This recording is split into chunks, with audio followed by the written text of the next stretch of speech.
Alunos, dando continuidade aqui à nossa aula dos comandos do sistema operacional Linux, agora vamos falar do comando clear. Observa como o nome é bem sugestivo, né? O clear, lá no terminal, que é o local onde eu digito os comandos textuais, lá neste terminal, quando tu digita clear, qual é a função dele? Mas especificamente lá no terminal, observa, limpar a tela.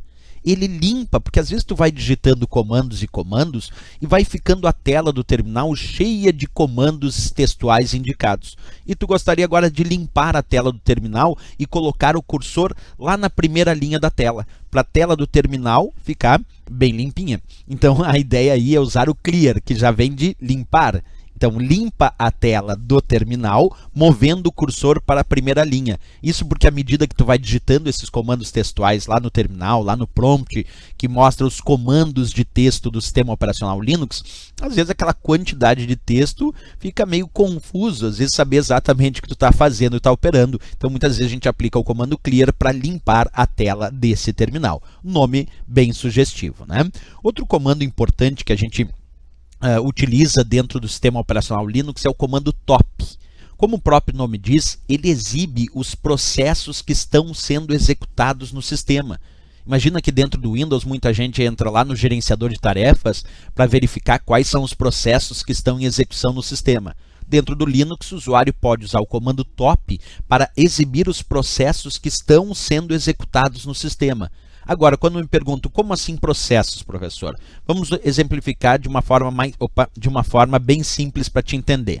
Tu imagina que a CPU, que é o processador do computador, processa dados na forma desses processos que ficam em execução no sistema.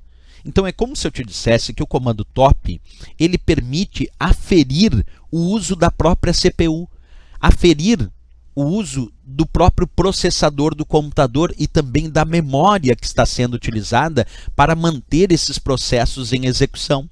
Então, numa prova estaria corretíssimo, como inclusive já caiu em provas de concurso, indicar que o comando top pode ser utilizado para aferir o uso da CPU, que é o próprio processador, e a memória do computador mantendo esses processos em execução.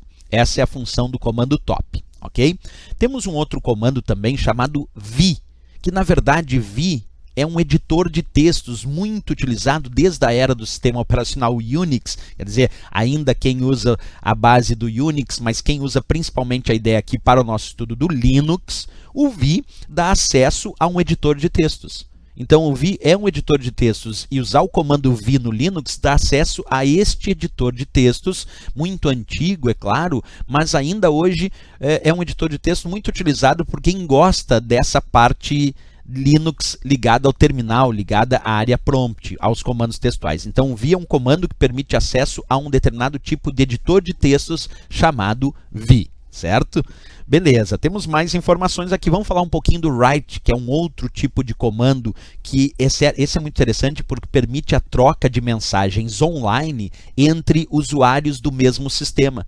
Então, eu posso ficar trocando mensagens entre usuários do mesmo sistema usando o comando write. Então, ele serve para a troca de mensagens online entre usuários do mesmo sistema. Essa é a ideia do nosso comando write. Ok, pessoal? Esses são os comandos dessa aula. Na próxima aula, como tu sabe, nós continuamos ainda com comandos do sistema operacional Linux. Se gostou do nosso vídeo, não esquece, é importante, marca gostei. Até a nossa próxima aula. Bons estudos!